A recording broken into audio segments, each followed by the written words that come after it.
बिस्मिल्लाहिर्रहमानिर्रहीम। तो आज हम बात करते हैं क्लियर पाथ एलाइनर पर। बेसिकली क्लियर पाथ एलाइनर होते क्या है? क्लियर पाथ एलाइनर एक प्लास्टिक ट्रेस होते हैं which can move the teeth। Clear path aligner plastic tract होते हैं, प्लास्टिक ट्रे होते हैं जो टिथ को जो है मूव करते हैं। अब ये जो ट्रीटमेंट है ये अल्टरनेटिव है टू ब्रेसिस। लेकिन ये जो क्लियर पाथ एलाइनर है इनके कुछ लिमिटेशंस है। इस पर कभी भी ब्रेसिस को चैलेंज नहीं किया जा सकता। अच्छा, इसके कुछ एडवांटेजेस है। अब मैं उस एडवांटेजेस की तरफ जा रहा हूँ। सबसे पहले तो जो क्लियर पाथ एलाइनर होते हैं वो एस्थेटिक होते हैं। जो मेटल ब्रेसेस होते हैं वो विजिबल होते हैं, ये इनविजिबल होते हैं। They are more aesthetic than metal braces. Second, इसका जो एडवांटेज है वो ये है कि पेशेंट ओरल हाइजीन जो है वो मेंटेन रख सकता है easily with clear path aligner as compare to braces. और डाइट जो है, अगर हम डाइट की बात करें तो ब्रेसिस के साथ पेशेंट ने सॉफ्ट डाइट लेनी है, जबकि क्लियर पाथ एलाइनर जो है इनके साथ पेशेंट अपना नॉर्मल जो डाइट, वो जो फूड खाता है वो उसके साथ कंटिन्यू कर सकता है। अब जो ब्रेसिस होते हैं, जो ब्रेसिस होते हैं उसमें पेशेंट का जो डिस्कम्फर्ट होता है, जो पेन होता है वो ज्यादा होता है as compare to invisible aligner. तो इनविजिबल एलाइनर मोर कंफर्टेबल है, एस्थेटिक है, इनविजिबल होते हैं। ओरल हाइजीन मेंटेनेंस जो है, इसके अलावा ये सारी जो है इसके एडवांटेजेस हैं। अच्छा, अगर हम कास्ट की बात करें तो हाँ ठीक है, इनविजिबल एलाइनर थोड़े बहुत एक्सपेंसिव है as compare to metal braces. अब अगर हम बात करें जिस तरह अभी मैंने कहा कि जो क्लियर पाथ एलाइनर होते हैं उन पर कभी भी ब्रेसिस को चैलेंज नहीं किया जा सकता। ब्रेसिस पर हम हर किस्म का केस करते हैं, लेकिन जो क्लियर पाथ एलाइनर होते हैं इनके लिए जो केस सिलेक्शन है वो बहुत ज्यादा इंपॉर्टेंट है। अब इनकी लिमिटेशन की बात करते हैं कि आखिर कुछ केसेस हैं वो फिर क्लियर पाथ एलाइनर पर ट्रीट नहीं किए जा सकते। अच्छा, ये जो क्लियर पाथ एलाइनर होते हैं ये अनएडाप्टेड टूथ को कभी भी मूव नहीं कर सकते। मिक्स डेंटिशन में ये कंट्राइंडिकेटेड है। इसके अलावा अगर स्केलेटल डिस्क्रिपेंसीज हो, मालअक्लूजन स्केलेटन इन नेचर हो, तो इन केसेस में भी क्लियर पाथ एलाइनर फेल हो जाते हैं। इसके अलावा अगर सिवियर मालअक्लूजन हो तो इन केसेस में भी जो है क्लियर पाथ एलाइनर फेल हो जाते हैं। अच्छा, ये तो हमने लिमिटेशन की बात की। अब हम आते हैं कि आखिर ये जो क्लियर पाथ एलाइनर है इनके थ्रू हम कौन से केसेस को डील कर सकते हैं। तो क्राउडिंग है, स्पेसिंग है, ओपन बाइट है, क्रॉस बाइट है, ये सारे केसेस जो है ये हम क्लियर पाथ एलाइनर के साथ तब ट्रीट कर सकते हैं when they are in range of mild to moderate. Mild to moderate spacing हो, माइल्ड टू मॉडरेट क्राउडिंग हो, mild to moderate open bite हो, mild to moderate cross bite हो, mild to moderate deep bite हो। तो ये सारे cases जो है हम ट्रीट कर सकते हैं क्लियर पाथ एलाइनर से।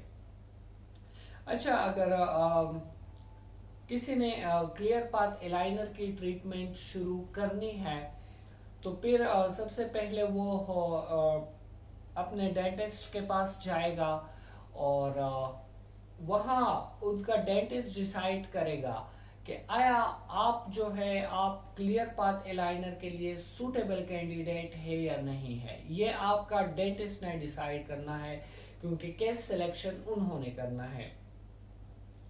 अच्छा, फर्ज करें आप जो है क्लियर पाथ एलाइनर की क्राइटेरिया पर पूरा उतरते हैं, फिर उसके बाद आपको कुछ स्टेजेस से गुजरना पड़ेगा। डेंटिस्ट जो है वो सबसे पहले आपका जो चीफ कंप्लेंट है कि आप बेसिकली ये ट्रीटमेंट शुरू क्यों करना चाहते हैं, उनको जो है नोट करेगा। इंट्रा ओरल एग्जामिनेशन है, एक्स्ट्रा ओरल एग्जामिनेशन है, इसके अलावा इंट्रा ओरल फोटोग्राफ्स है, एक्स्ट्रा ओरल फोटोग्राफ्स है। ये सारी चीजें जो है डेंटिस्ट लेगा, ठीक है।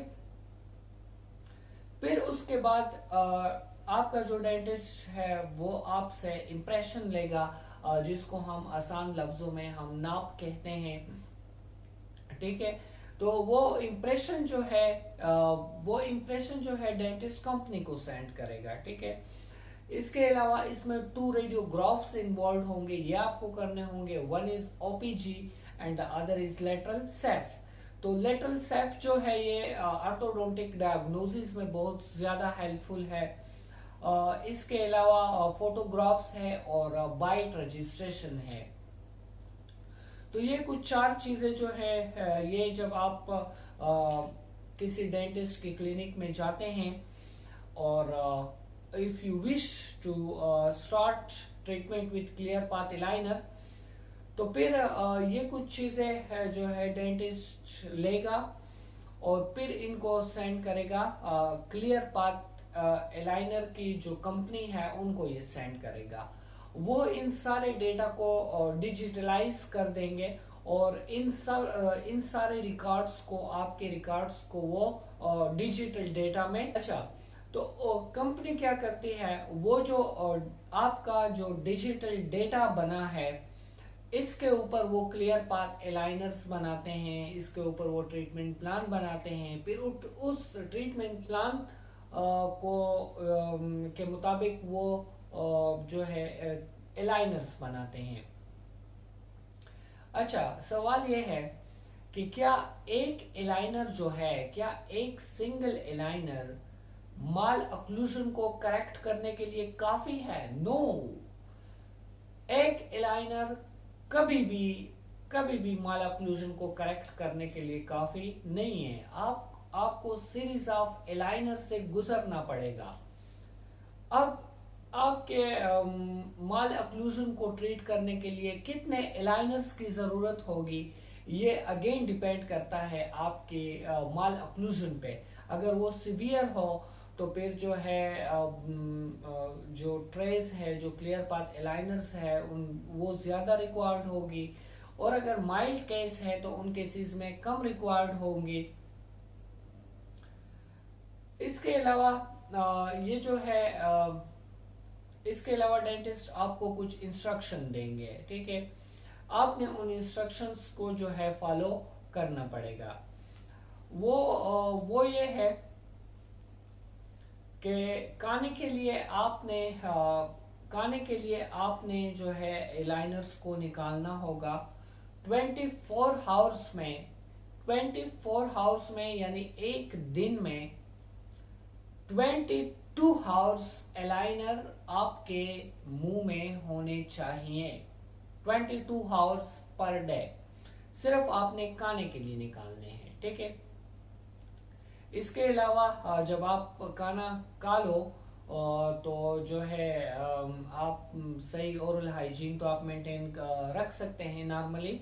और इसके अलावा अपने एलाइनर को भी जो है साफ करें सॉफ्ट टूथब्रश से, ठीक है। इसके अलावा जो क्लियर पाथ एलाइनर के जो अपॉइंटमेंट्स होते हैं वो तकरीबन हर 10 दिन बाद होते हैं। हर 10 दिन बाद जो है तकरीबन 0.3 mm की जो टूथ मूवमेंट है वो रिकॉर्ड होती है। तो ये कुछ इंस्ट्रक्शंस हैं, ये पेशेंट को फॉलो करने पड़ेंगे इस ट्रीटमेंट के साथ। इसके अलावा कुछ चीजें हैं जो डेंटिस्ट मॉनिटर करेगा। उन चीजों में कॉम्प्लाइंस है, इसके अलावा जो है लेटरल्स है, टिश्यू इम्पिंजमेंट है, रूट पोजीशन है, इसके अलावा टाइट कंटेक्ट है। ये कुछ चीज़ें जो है ये आपका डेंटिस्ट जो है वो मॉनिटर करेगा। Thank you very much.